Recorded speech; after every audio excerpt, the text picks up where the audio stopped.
everyone. I welcome you to a very exciting week. Another week of I Choose You. My name is Christine Jaka, and just like you've been informed throughout the week, this week is a different version of the show altogether because I have a very important guest. Is here to talk to us about a very important topic, a topic that I know will excite most of you, dealing with heartbreaks. Before that, he'll be telling us a little bit about his story, how he went through the struggles to be able to make it to the top. So once again, like I said, my name is Christine Jaka. You are still watching I Choose You. And by the way, let me mention our social media handles to you. If you are not yet following, please follow. YouTube is I Choose You Talk Show. Just go there and subscribe. When we upload any video, please give it a thumbs up. If you've not watched that of last week's, it's about single parenting. So exciting. Please do go and watch, or you can even watch it on our Facebook page. That is our Facebook too. You can find us on I Choose You Talk Show. On Twitter, you can get us at I Choose You Talk One, and on Instagram is at I Choose You Talk Show. So let me just briefly introduce our guest to you today. He's a philanthropist and then an actor. I say philanthropist because maybe that side of him you don't know so much. He loves to just do good, give back in a very small way he can. He's an actor that has acted a whole lot of movies. I can just mention but few. That's Azali, Side Chick Gang. You know Side Chick Gang, Nana Mama, Brown, Lydia Forson, and the like. I think that movie is also doing very well. I heard it was on Netflix. He also featured in Trending Crimes. That's his latest, I guess, and it's on Amazon. He acted Tenant. You can also find him in Bebani movie, and then it goes on and on and on. So my guest today is Peter Ritchie. I don't know whether I should say Pete Rich since we say Pete Udochi and the rest. But then today my guest is Pete Ritchie. And he's someone I say philanthropist because he's done a lot of philanthropic work. He saw to it that a lady got her hearing. There was a surgery made for her ears and it was successful. Another one is also this COVID season. He's part of the Citizen Coalition. That's COVID-19 Citizen Coalition. He's part of it. And they are doing a lot of tremendous work. You remember that woman that was assaulted by the police officer? When he saw that video, it went viral. He was touched. And then he decided to go donate to the woman. And then later, he was joined by another actor who also joined, and they went to donate to the woman. So this is some of the things they do behind the scenes, and most of us don't know. We just see them on the screen and we think that it's all about flashy lights and all that. So Pete, if you can hear me, I want to welcome you to I Choose You today. Yes, thank you very much, Christine. I can hear you so loud and clear, and I must say that I'm so honored to be part of this today. And thank you to your viewers, and I give greetings to your viewers, wherever they are and watching us right now. Okay, we are also much honored to have you on. Let's just get started with the conversation. I'm sure that we can't be able. By the way, if you want to watch these movies, you can just go to Amazon. You can check some out on Netflix. You can also go on YouTube and then be able to watch some for yourself. And better still, I think you can just go to any shop at all if you can be able to get a hard copy of the old movies they did, and you can be able to watch. So Peter, let's just go on straight to today's conversation. I know one very interesting thing about your life starting is very interesting. It's not everyone that has gone through the mud and they've been able to bounce back. So tell me about those moments of the underbridge, those moments of no roof over your head, just a little bit brief about that and how you were able to find your way up to the top. Thank you very much once again, Christina. I wouldn't want to go much into details of that aspect of my life. Maybe time wouldn't permit us to do that. So I would just be brief on that one. Yes, of course, I wasn't born with a spoon in my mouth. Yes, I was born into a family of, let's say, six, including my mom and my dad. We're six. I'm the third born, so it means I have a brother, I have a sister, myself as the third born, and I have a little sister behind me. So we are four, in us in kids, and then my mom, my dad. So we are six. So born in Accra, New Town. I mean, to be precise, one of the suburb of Accra, New Town called Kulikuli. Kulikuli is something we eat when we're kids, actually. So, and that area, that is where it is being produced in large quantity. So eventually the area was named by that thing, Kulikuli. So I was born in that area. Yes, so life started from there. It started on a very good grounds when I was a child because I got opportunity to go to one of the best those days. If they say day nursery, if the day nursery at that day, I mean during those days it was the best that I went to called Holy Child, and that was around Kokomemle. And so that was, I would say that was the only, then from there, I think I came to Foster International, also just around Kokomemle.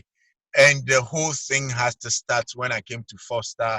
I think, class one or so in Foster, then the whole thing started. So from there, life became so hard when my dad had to lose his job and everything. So around this time, already born a new town boy, uh, I decided to join my mom in the market. That is Malata Market, where she sells. So sometimes I go when she is selling. I have to go around looking for people who comes in to buy, just like Kayayo, but those days we were using the truck to carry people's goods to the station. Those that I feel that if I go and hire truck to carry, the money is not enough, and the truck owner will take some money out of it. I just weigh the thing. If it's not so heavy, then I carry it on my to the station. And it's been so till I mean I got to complete my JSS at Beto, which is also in Accra, Newtown, Bethel 3. I completed Bethel 3 in terms of JSS. And then, seriously speaking, I didn't have the opportunity to go to secondary school. So one would ask, then how did it all come about? So I have to be doing reading on my own. If I hear about course that have been done, a 1 year course, 6 months course, I'll just go and do some. Chale, in the Musa. So finally, in 2010, I heard about the matured entrance exams into Central University, and I felt like, no, let me just go. Let me just try my luck. I mean, who knows? So I went in, I registered, went through a 2 weeks or 3 weeks, uh, uh,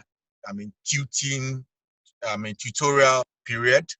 Then after the main entrance exams was scheduled, and all they needed was a 50 marks. If you're able to hit your 50 mark, then you'll be able to enter. And God being so good, I was able to come out, I think 51 or so 52 marks at the end of the day.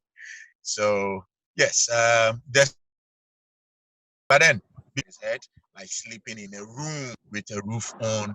Charlie, those days, imagine raining season. I mean, I was one of the contestants those days who would have to pray against the rains to fall, But hey, if God says it will rain, it will rain. But if it does, I just had to wait till maybe where I sleep is dried a bit. So I put my mat back on the floor and I sleep. And that happened for 9 years until my brother got a place, and then I jumped. And I think the struggle was still there till 2010 when I had my job with an insurance company where I work with currently through a very good friend of mine.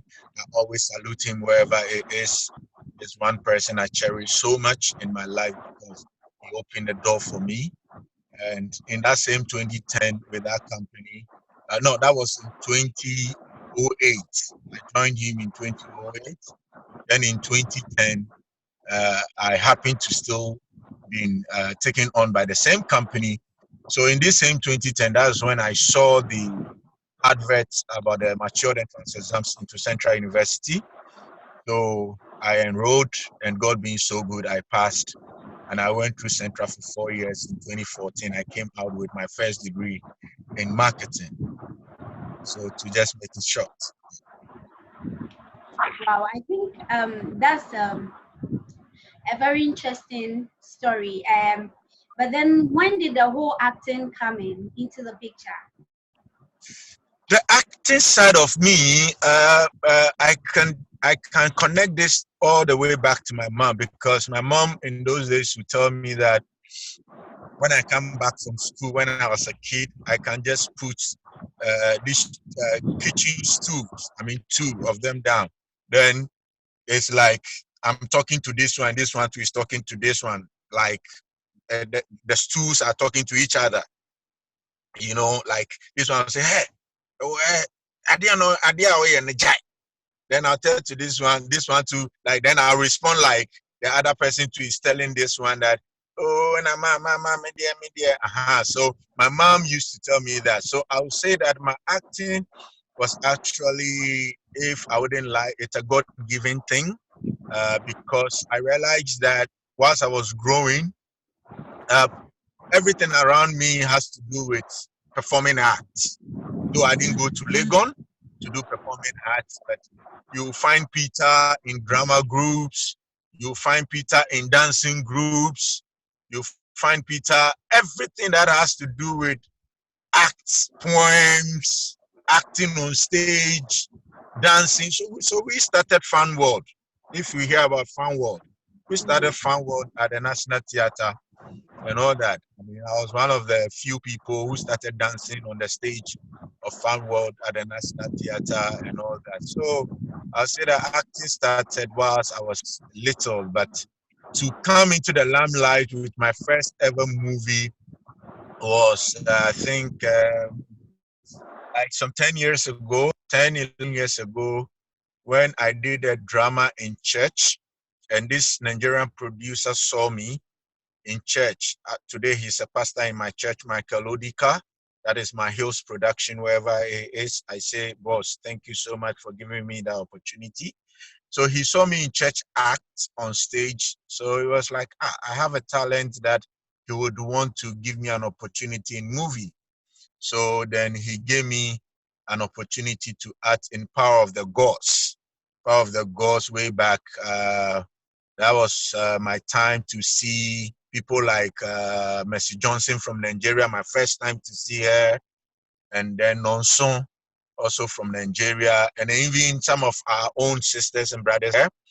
I mean, it was my first time to see them face to face, Jackie Appiah, them, and all that. So through that, yes, that was my first hit, and was Corte, who was then the production manager, saw also the talent in me, and then started introducing me to directors and producers.